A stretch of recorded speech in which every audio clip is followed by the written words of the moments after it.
custom chopper. No amount of money buys the shine of a dime in the dirt, tar paper walls, and rags soaked in motor oil. This morning, an older bald guy with gold woolish curls above his ears cleans 4 lifters and a flat pan of gasoline. The cracked black lines in his fingers gleam in the oily wash, and suddenly his wife ducks her head in by the door and tells Ike that he's wanted on the phone. If any one of his grandsons is worth his salt, he will date an earthy girl who dreams of having kids. Even in 2015, the lovers will sit for 2 hours under a full moon and not even kiss.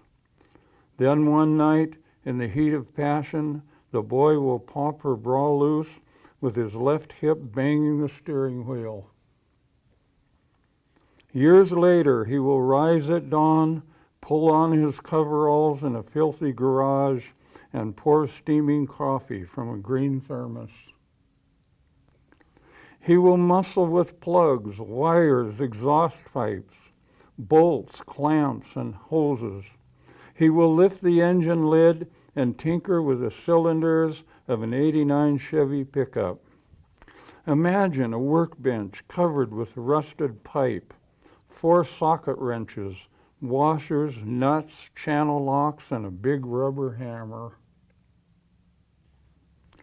Someone has to see the need for art above all that junk and hang a calendar showing a naked lady pumping her life away on a child's swing.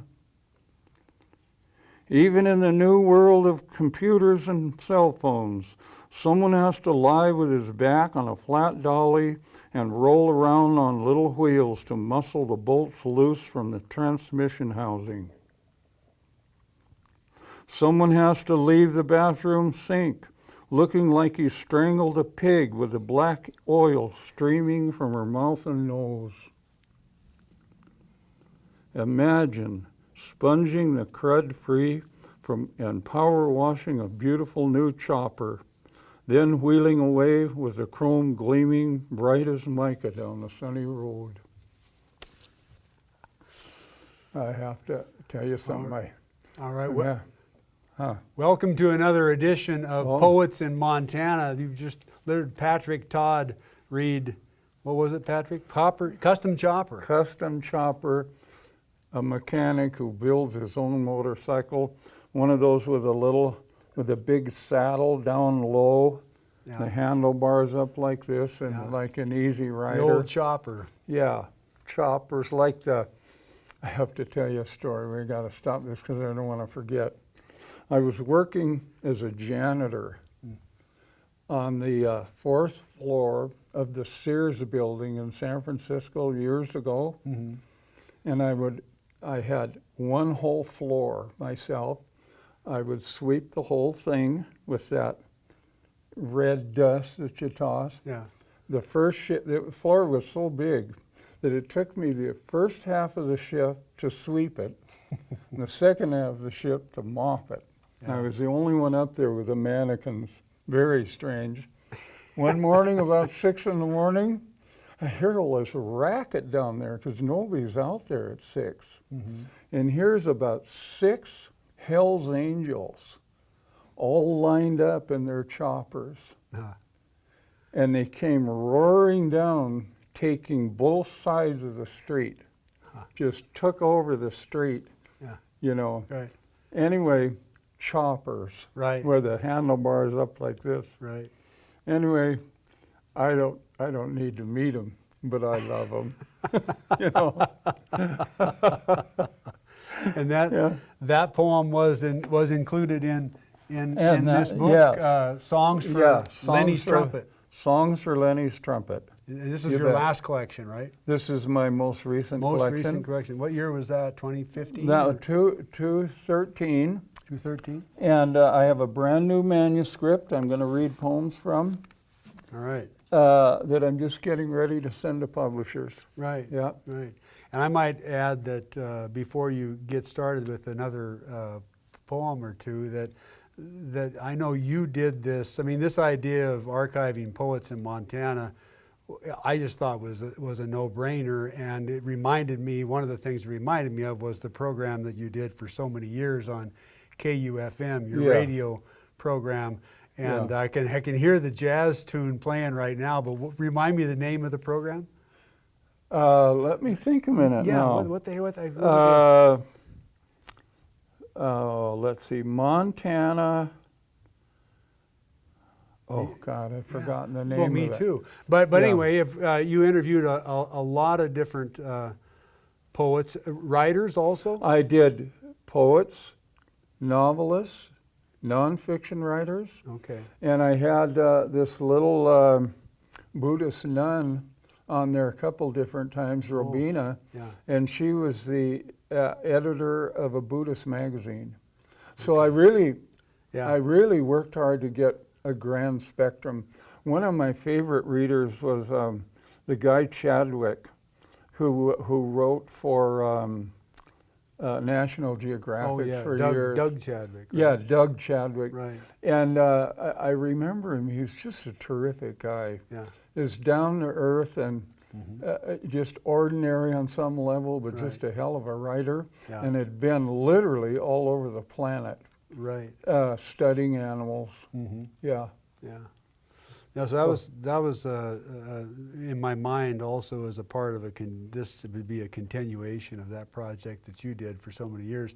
That's got to be archived too, I would guess, somewhere in KUFM's someplace library. Yeah. Oh yeah. And of course they have all those readings in a special place in their archives. Right. You know. Right. Yeah. Well, you want to read us a... I'll read you another one. Okay. As a matter of fact, I'll read two poems. All three of these first poems are in in this book, Songs for Lennys Trumpet, and I've got a number of poems for homeless people in there, but two of them are real encounters with really hard, crusty old, real die-hard transient types, you know, that the ride old the hobo freights, types. and like the traditional hobo types. As a matter of fact, when we were young, those were the homeless people. Right. They were transient men, worker types. God, I sat down and talked with them. I directed Poverello, you know, the homeless shelter, and I sat down and talked with those guys in my office a bunch of times. But anyway, I want to read two poems for these guys. And in this one, in '65, my buddy and I, we were roommates out here. We had 30, 40-pound army packs on our back. We went out on the edge of town the night after Christmas and hitchhiked out of here. We spent the first night in a motel in Butte. It was about 5 below. A Catholic priest gave us a ride there. And anyway, I mentioned that because it started he and I hitchhiked all the way around the United States, 10,000 miles in 3.5 months. Wow. We each left with $125 in backpacks. Anyway, about 2 years later, I was in Seattle and I got on a freight, thinking of Spokane, but you know, you're only going east, west, south, or north. I mean, there's nobody to talk with. There's no ticket agent. Right. And I wake up in the heat of August on a boxcar, and it's somewhere along the line when I fell asleep, another guy got on, and he's laying on the other side of the thing. And we're coming into Pascal. The train slows down about 15 miles an hour, and I'll tell you in the poem what this guy does. Okay. He was a pro. Yeah. A freight to the wheat. Once on a freight to Pascal, I woke to find a transient sleeping on the other end of the boxcar. When the train slowed towards the edge of town, he stood up in a ripped coat and navy stocking cap and folded a shirt and towel into a cotton bag. He slid his bottle of vodka carefully inside, then pulled and tied the string tight. I was only a kid in my early 20s, so he didn't even look at me when he carried his gear to the open doorway. Acres of wheat burned golden in the heat of August. The sky was wide and blue as the sea. Soon we heard the thunder and clack of the long string of cars, and the train eased to a fast crawl. In an instant, the guy tossed his bedroll and bag out, then dropped to the ground, and I swear to God, landed on his feet. When I lifted my pack to the floor's edge, I looked at the speeding ground with more than a little dread. Stumbling to my hands and knees in the dirt, I was barely learning the skill of jumping from a moving train. The fact of the matter is that with that pack, I forgot to take my pack off and throw it down first. Yeah. And the train was going just fast enough, so when I jumped, the whole load just slammed me right into the ground. First lesson, take your pack off before you jump. And you know the lip of that car is right about chest high. Yeah. That guy had dropped off those boxcars so many times that he went down on his feet. Yeah. God. Yeah. Try it.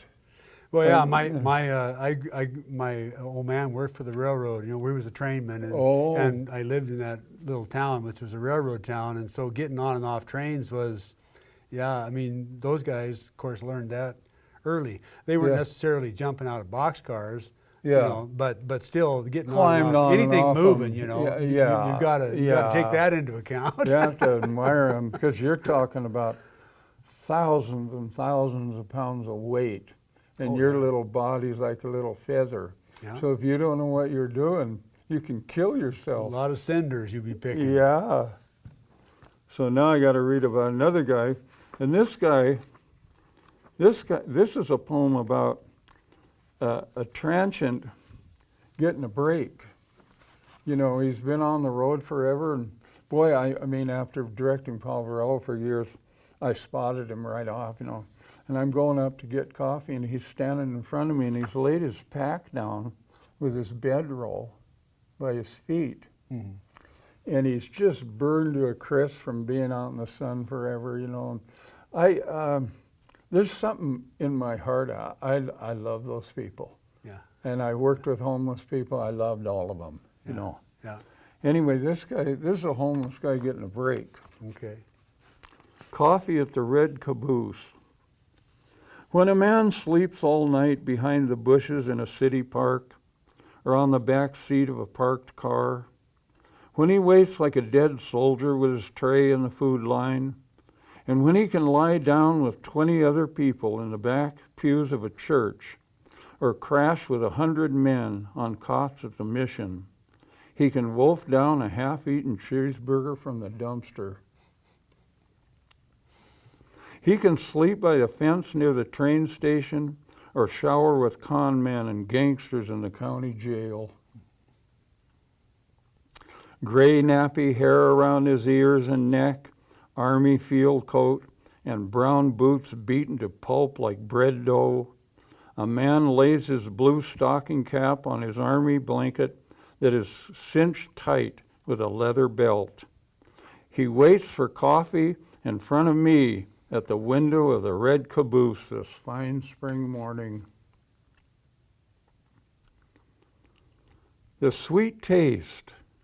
I can only guess about the wonder of the brew aroma for anyone who lives without. The sweet taste, cream puffed on top, white as a cotton blossom, or the flowers gracing a mountain lake way out in the middle of nowhere. Nice detail. Yeah. Anyway, so now what I'd like to do is I'd like to, I like beginning reading poems for people, that car mechanic that builds his own motorcycle, a couple of transients. I like beginning with people just living way out on the edge, I don't think Yeah, there's a harder job in this country than being homeless. No, and like that first poem, the chopper, custom chopper poem or whatever. I mean, as soon as you started reading that poem, the detail in that poem, I've been there.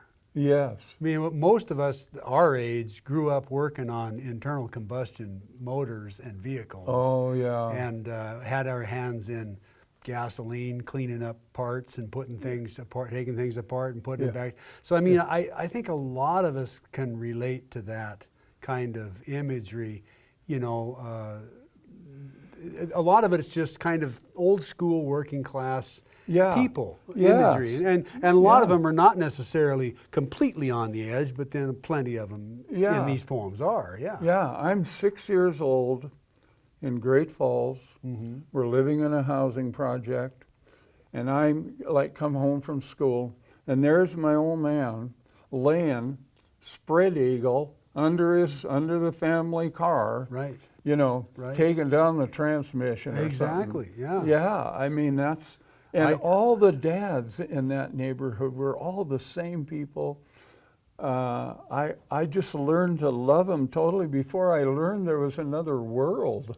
Right, and part of it, I think, was just you know, the way that people will do what they need to do to get things done. Oh, because you know they can't afford to. Well, there was no other options. If you wake up, you're 6 years old in a housing project. Your blueprint is laid out for you.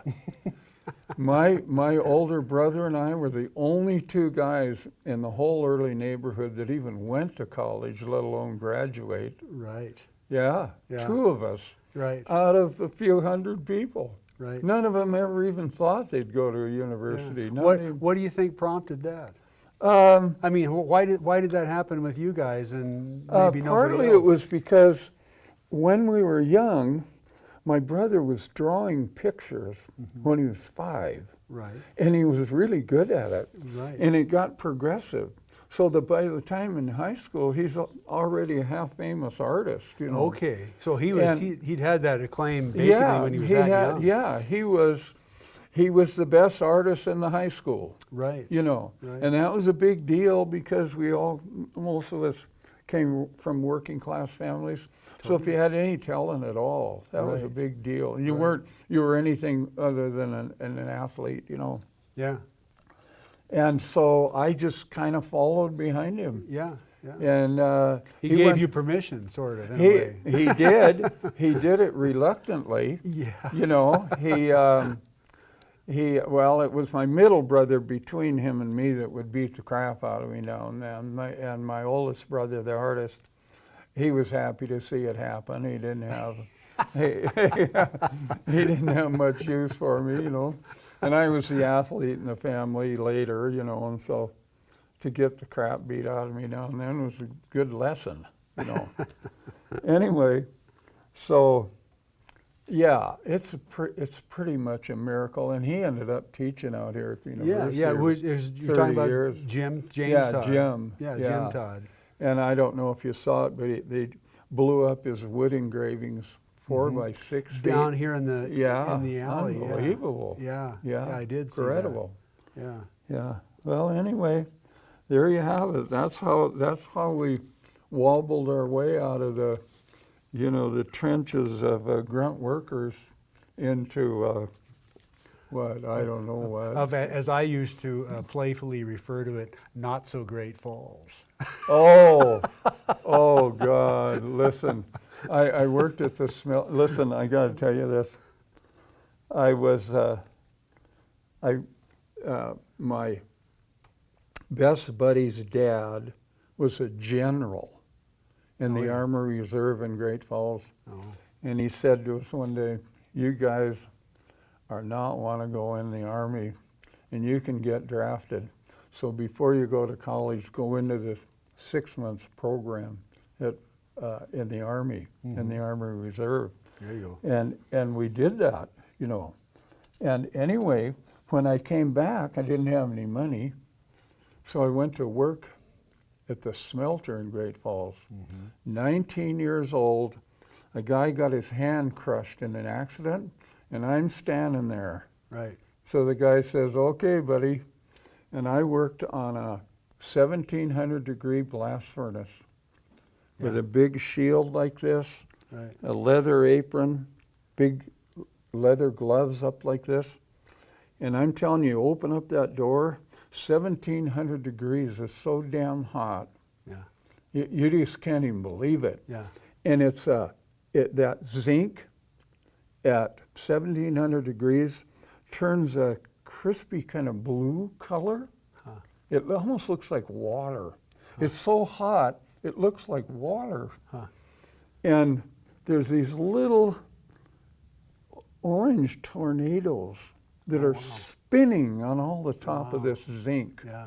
Yeah. And your job is that these big arms in there that are sifting the zinc down through the drop holes along the walls of the furnace. Right. They go down 4 stories, and then they load up the gondolas with that red hot zinc. Right. And anyway, I just can't even tell you how hot that is. Right. Yeah. And you could only work the furnace 10-minute stretches because it's so damn hot, you know. Right. And there were these big steel beams outside the furnace, and I got the guy's job. So you got this big bar, and you've got this big loop on the back, and you put your hand inside the loop to protect it, but in a hurry, because there's these big chunks of zinc in there, and you got to bust them up. The arms stall the arms. He grabs the guard, and he gets his bar caught underneath those 10,000-pound arms moving that zinc, crushed his hand. Ooh.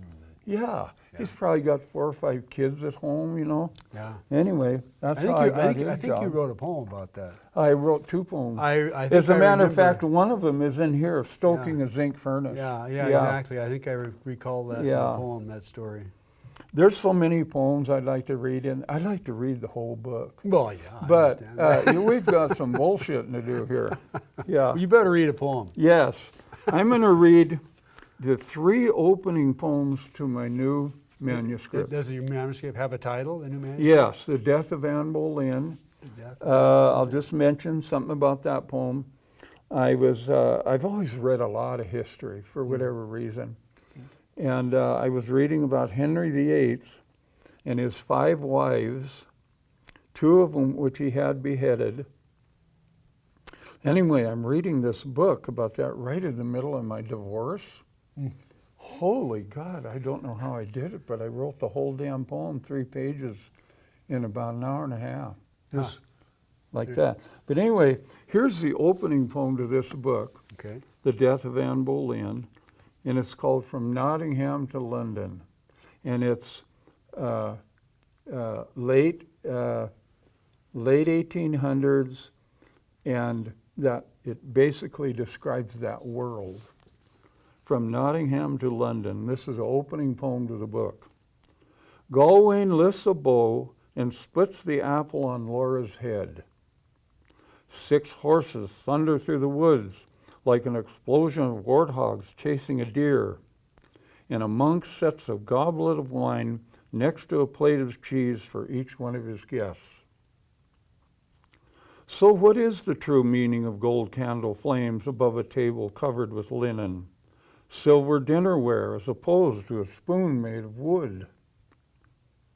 When Gawain pulls the arrow from the tree, the apple is a heart in 2 halves in his hand. 2 horses pull a coach with 3 merchants from Nottingham to London. War and commerce inspired the first maps, so the coach halters and straps show the sheer force behind need and invention. 1 merchant wears a blue velvet hat, 1 green, and the 3rd wears maroon.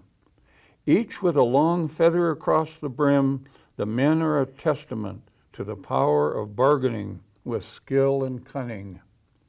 If anything has changed in the past 400 years, I'd like to know what it is. That's the opening poem too, The Death of Anne Boleyn. There's about 7 or 8 poems that are directly connected to the title poem. I'm reading the first 3, and then I'll read The Death of Anne Boleyn. This one's called Church and the Gunslingers, and I've done this through my writing. I've got 3 or 4 obvious cowboy poems, and this is one of them, Church and the Gunslingers. A sparrow flutters to a roof, and a shovel lies on its back in an empty milk wagon. The main street dead still on Sunday morning. 2 gunmen sit on the boardwalk bench outside the saloon. One lifts his hat to wipe the sweat from his brow. The other leans back with both boots spread out in pure boredom. The 2 men wait for a third coming in on the noon train. So what is the harm brewing, the plan? Oblivious to anything like trouble, the innocent, oblivious to anything like trouble, and innocent as prayerful Mennonites, people sing hymns in the church on the edge of town. I walk with thee and Lamb of God are favorites. Is there any hope that a wandering local will spot the 2 studs on the bench? Maybe even on Sunday, the banker will pull up on his horse outside the office. Might notice how the strangers look out of place, wrong and dangerous. Good is good as gold in any small town till darkness enters, this time in the spirit of 2 men wearing guns and rumple-stained sweat hats. This time in the spirit of 2 men wearing guns and rumpled sweat-stained hats in the shade. Goose Feathers. Also, I have a number of poems in the book that, like this one, I created a fairy tale, basically, and I think there's 3 or 4 of them, including a rewrite of the Cinderella myth. And these poems, just by some coincidence, are strangely connected to the Anne Boleyn poem. This one's called Goose Feathers. Red shake roofs of the village, grassy hills roll down to the sea, and gulls land in clouds of 6 or 8 on the church. Remember the old guy in the fairy tale? Bald head, bright orange clumps of hair above his ears, rumpled knee-high boots. He's off to market, lugging over his shoulder a cloth bag that bulges with 2 live geese. A few extra coins in his pocket after the sale would be good, but the butcher is a hard bargain. And what about the goose? Does even a shy little whimper of grief have any say about what's for dinner? Well, no. Head and legs soon gone, the body is only a plucked bird, the butcher's shoes covered with a pile of snowy feathers. And what about the sale itself? Well, everyone who loves animals knows that gold and silver rule the world. Barter is the word, brave traveler. The goal is to roast the goose on a spit above radiant coals. That goes sort of hand in hand with Cinderella myth later. Then I'll read a poem about, I've always been fascinated without having ever been in one, except at the Met. I'm looking at these, these knights in full armor on horses. There's 4 of them in the Met and all that. But in Europe, there are these castles all over Western Europe.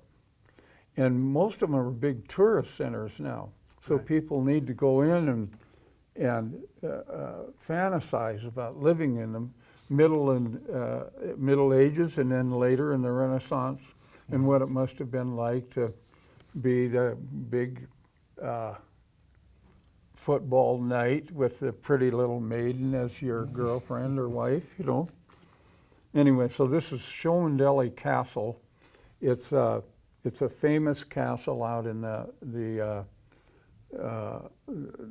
sort of English panorama of you know, beautiful Countryside. yeah. Shomandelli Castle. Rolling clouds of bats in the air, the castle and trees turn black under a sky yellowed by the falling sun. Bats are man's friends, a farmer says, till he finds a dead one in a pen with his sheep. Bats thunder from a cave near the forest at dusk. They flutter to the castle roofs, and a few soar all the way up to the turrets. They sail, swoop, dive, and keel in waves of black dots. Shomandelli Castle stands on a hill above the main road, where a few high windows gleam gold glass in the stone walls. Stories about razor teeth are rumors, but a boy dies from a mysterious unnamed bite. And seagoing fishermen swear that a bat swooped down to kill a man while he pulled in his nets. The furry body and silk wings hang upside down in a giant oak or a barn loft, feet curled, tiny shoulders of mice. The dust and weight of chimney soot, they turn their small heads towards the light. Their wings open like ladies' black theater fans. The bat's eyes are ebony opals. Okay, now I'm going to read the Death of Anne Boleyn. I don't know if we're going to have time for anything else. Oh, I think we have a little time. Yeah, okay. But anyway, I have to read this. I'm sure I've never written a bigger poem. I have a close lady friend who totally loves this poem. So on camera, because she'll see this later, I'm going to dedicate this poem to my beautiful friend, Marie Marsh, and she loves this poem. All right. So this is for you, Marie. The Death of Anne Boleyn. By the way, I will mention this. When I was in high school, I had a buddy named Pat Moriarty, and he was from the Moriarty family, and they were full-blooded Irish. Mom and dad, full-blooded Irish, and all the kids, and they all looked like Irishmen out of a book, you know. Anyway, he's the only guy, my brother and I and Pat Moriarty were the only Missoulites that moved over here and stayed here. Okay. And he ended up buying Red's bar. Oh. And then he sold it, and he sat in there for years. So I would come by on my bicycle and stop and visit with my buddy Pat. And what I appreciated about him is he kept in contact with everybody in Great Falls, so he could tell me all these stories about people that we grew up with, you know. Anyway, when we were in high school, he told me just off the cuff, Henry VIII had 8 wives and he had all of them beheaded. Well, that's an exaggeration. He had 5 wives. He only had 2 beheaded. Only 2. Yeah. So this is the story, a narrative poem about Henry VIII having his 2nd wife beheaded because when she had a kid, and in those days, a lot of women lost babies. So if you got a baby, it was a big deal if it came into the world. And he was really frustrated at her because she was having these miscarriages. And then instead of having a son, he needed a son to take over when he left. And he had a daughter. And he learned to despise his pretty little wife for having a daughter and not a son. I mean, a kind of a Donald Trump chauvinist. Anyway, I'm reading about this, and I'm just thinking, I mean, how can you marry a woman, get really frustrated? I mean, it's one thing to have an argument with your wife, but decide that she's some kind of degenerate. Off with her head. Yeah. So what they did, he had his buddy Cromwell, who was like the English, he'd be like an English bishop, archbishop. He has his buddy Cromwell conjure up all these stories about his wife, including 5 secret lovers, one of them her brother, if you can believe it. All this just, like Donald Trump. Conspiracy theories. Pardon? Conspiracy theories. It's conspiracy theories. And the amazing thing is little Anne Boleyn, this sweet little lady, is only 23 years old. Yeah. And they have a baby daughter who becomes later Queen Elizabeth. Right. Yeah. Yeah. So anyway, this is the story about Anne Boleyn, All right. married to the precursor of Donald Trump, named Henry VIII. No, I don't know if I can say that in public, but I just did. You can say whatever the hell you want. Oh, okay. The death of Anne Boleyn. At first, Anne is tricked into believing that she's on a routine royal mission. Rowed in a state barge with the Lord Chancellor, there are 4 of his cohorts and 4 lady attendants. Each guest harbors resentments or deep-seated hatred of the entire clan of Boleyns. She came from this royal family. In the solemn party moving up the Thames, Anne is unaware that her long black hair and alabaster skin are like raiments of her doomed beauty. Brick villages, dense forest, the flicker of a doe's tail. For the moment, the river is beautiful. How can Anne even guess that Thomas Cromwell has already ordered a scaffold built especially for the young queen? Clearly duped, she falls to her knees when she's led through the entrance of the tower. On the way to her coronation 3 years earlier, she wore a gold crown, diamonds and pearls, and she rode with a gala entourage, a string of 5 ships honoring her with a continuous barrage of artillery fire. Soon King Henry rejected his new wife after the birth of Elizabeth instead of a son. Now that Anne is in prison, her fate grows precise as the honed edge of the henchman's dagger. Touching her throat, "My neck is small enough," she says, in a half-hearted, hysterical joke. On her last day, crowds from London and the surrounding villages rumble along the roads towards the tower. The king's personal stooge, Cromwell, stands close to the scaffold with a group of gentlemen, one friend wearing a royal blue feathered hat with a matching cape. Next to him, the Dukes of Suffolk and Richmond banter about recent politics, and at odd moments, the muted talk is broken by occasional rude snickering to break the silence. All 5 of Anne's fictional lovers were beheaded earlier. One was a flute player, another the keeper of the king's purse, and the third Anne's brother, Lord Rockland. Her long dark hair is bound in a pearl coif, and she hands her rings to an attendant before Anne is led up to the platform. The executioner from St. Omer kneels on the wooden deck to ask for the Queen's pardon. The uncommon stress for such a grisly task is paid for with a handsome fee, but the hooded henchman's skill demands brute indifference or studied care and a grieving patience.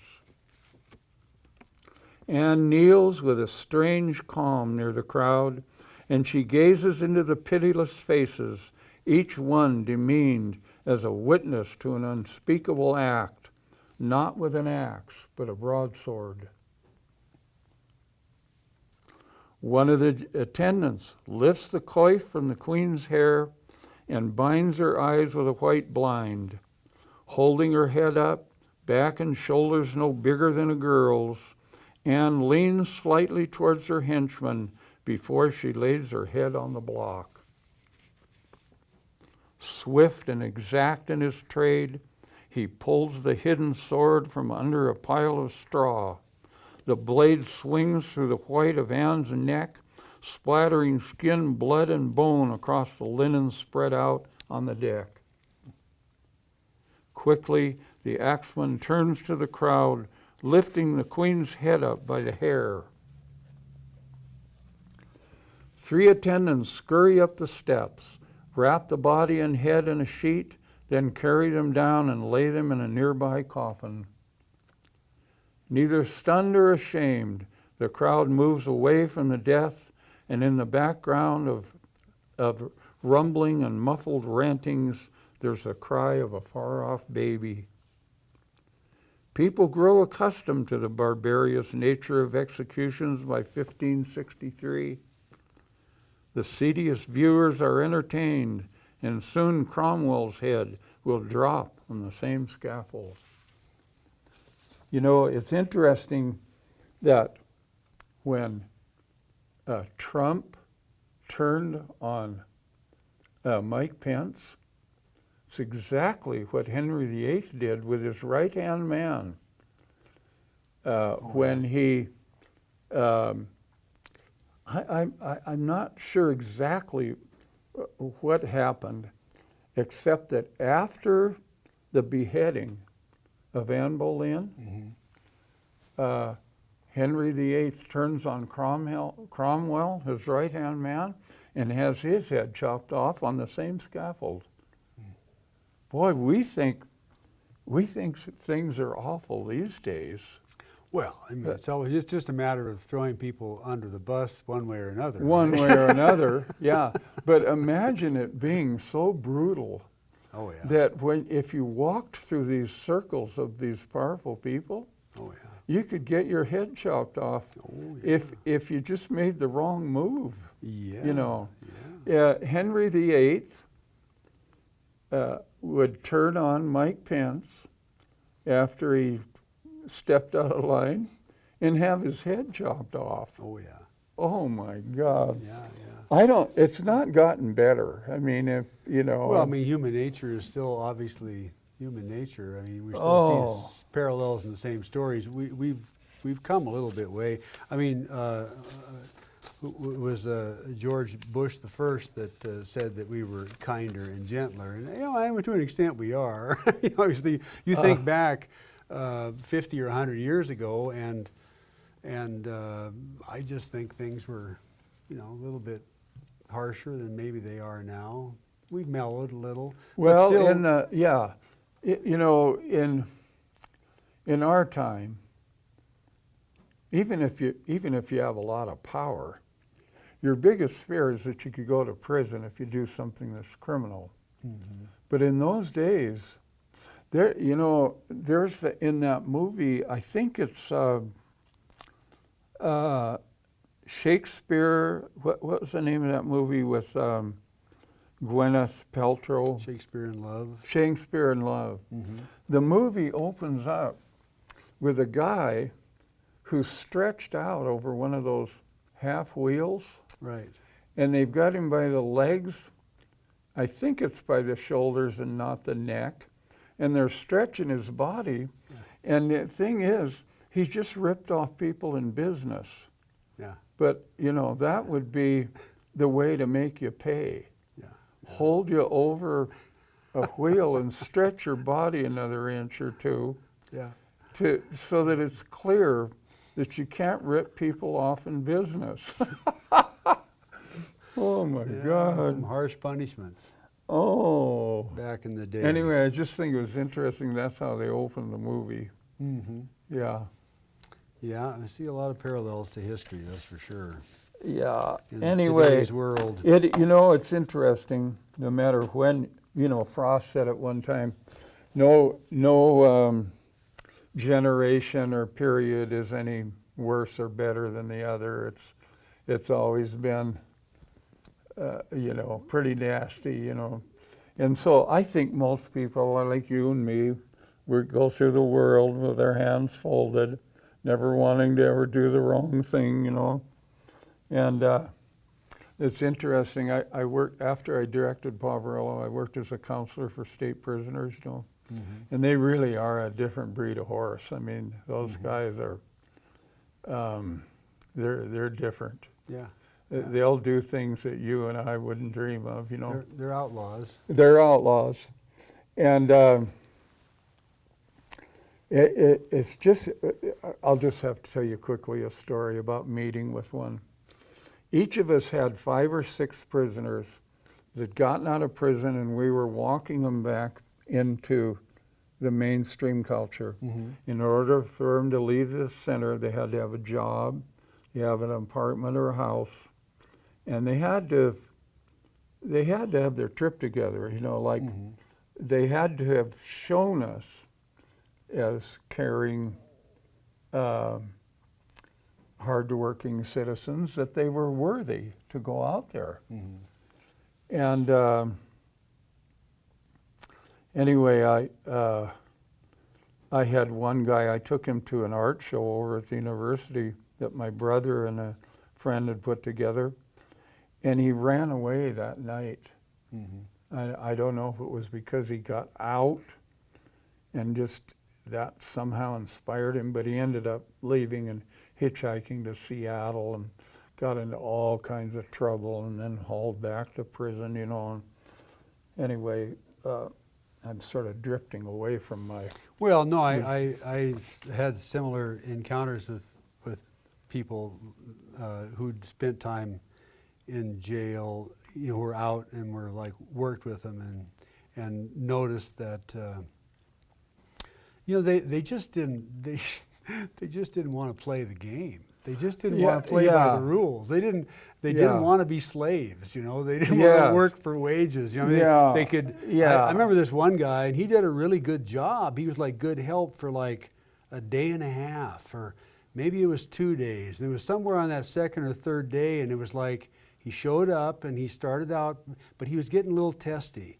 And he just got, you know, edgier as the day went on, and I think about the 4th day he just didn't come back. I could tell he was losing patience. He was losing interest in playing the game. It was like he just didn't. It wasn't a part of his makeup. Yeah, there's just a, you know, where people like you and I admired hard-working folks, and you know, I mean, we were taught that, I guess, that you had to do this or something. I worked first as a contract painter for 25 years, and then I worked out here at the university for another 20 years, a maintenance painter. Right. And, you know, all the guys I worked with, they were tough guys. They were hardworking. They understood the system. And for whatever reason, whatever resistance they had to it, none of them could step over and consciously commit a crime. They just couldn't do it. Yeah. And so the criminal mind it's a different order. Anyway, here I sit down with this guy. He's a hardcore. He's one of my clients. Mm-hmm. I have a big folder this fat on him. Tells all about his whole history from the time he was a little kid to everywhere he'd been in and out of county jail or in prison or whatever. And he was a hardcore guy, and he wasn't that old. He was about middle 30s or something, but he'd just been around already. Right. We walk into this little conference room. He's going to meet his counselor, me. Right. He says, I didn't say a word. I said, you know, you're Charlie, da-da-da-da, or whatever. And he says, look, I don't like you, and you don't like me. I'm just meeting him. I don't like you, and you don't like me. I know the system. I know what I have to do. You stay out of my way, I'll stay out of your way. I didn't say 2 words to him, ever. I worked with him for 5 months. He managed to get through and get out. I never talked to him again. I thought, oh, well, that's the way you want to do it. Go ahead, you know. Nothing you're going to do about it. Oh, no. No. And then, you know, the undercurrent of that little statement was, I got a buddy out here, he's about 6'7", you know, he's got muscles in a different ballpark, and you mess with me, he'll take care of you. That was sort of behind I think we've only got time for about one, maybe two at the most, Pat, Oh, so okay. I'll read. couple of poems, one or two. I'll read. Yes. Okay, I'll read two shorter poems. sounds good. Yeah, on this poem, I'm teaching writing half-time at Gonzaga and half-time at Spokane Falls Community College. I'm on the bus, about 7 in the morning, on the way to my 7:30 class, and two of my students are sitting right across the aisle. Oh. Two pretty young women. Mm-hmm.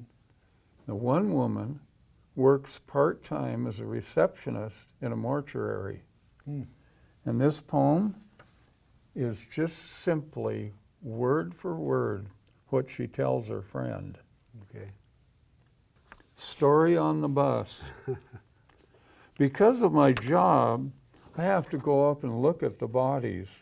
That way, I'm better prepared to meet the families or whoever else comes to visit the dead person. You know that girl who was murdered last week? The guy who strangled her broke her neck. Even though she was a prostitute, killing her was no excuse. They couldn't do much to fix her up because her neck was so swollen. Her mother looked so pretty, though, when she came to visit. She had this long, thick hair down the middle of her back. When I went up to close the door after she left, I couldn't believe that she'd cut off her braid and laid it next to her daughter inside the casket. This was a little 17, 18-year-old Indian girl who was probably murdered by the Spokane. Yeah. Is that in Lenny? Pardon? Is that in Lennys Trumpet, that poem? Yes. I was going to say, because I've read that poem. Yeah. I've read, yeah. Yeah. Okay. Yeah. I read that poem on, I did that radio program for about 7 years, and one time I read my own poems. Right. And Ed Leahy called me up and he said, "That's an incredible poem." Yeah. That Story on the Bus is that's incredible poem. Yeah, sometimes they're just given to you. Yeah, yeah, it was. Listen, I don't know even how. I managed to hear every word she said exactly as she said it, and sat down the next day and wrote it out. Right. Without, it was incredible. The story stuck. Yeah, there are some things that come to you and you know that it's one of those poems that would never get written any other way, wouldn't come to anybody else.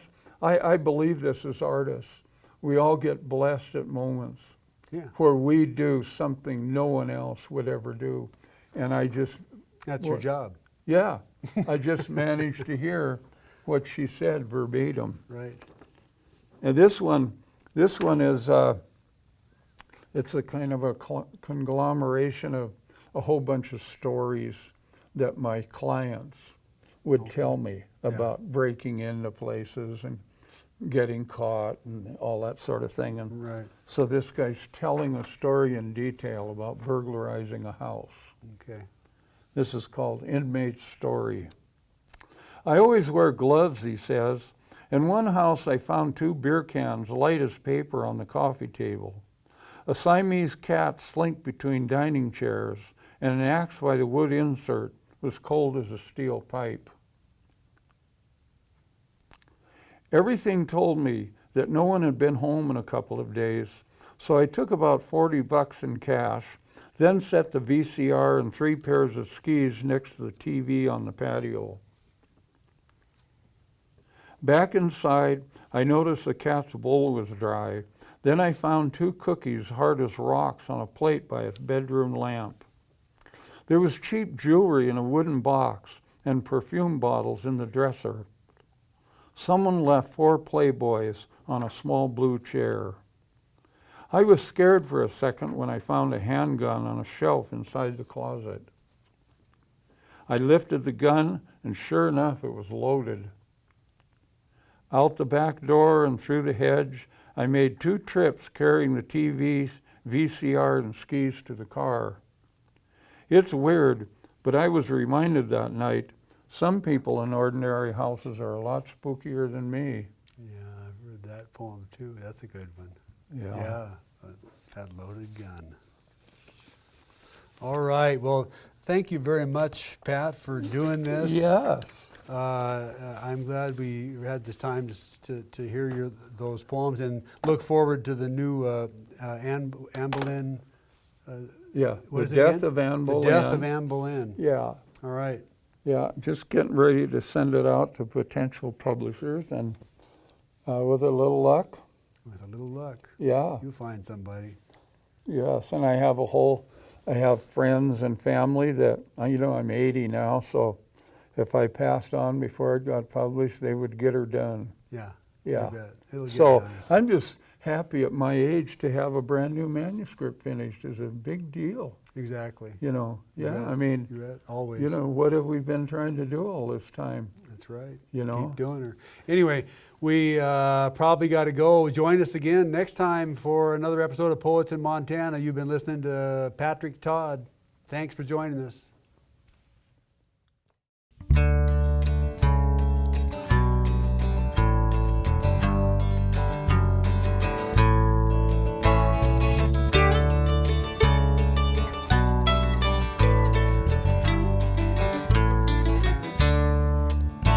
Got a lifetime filled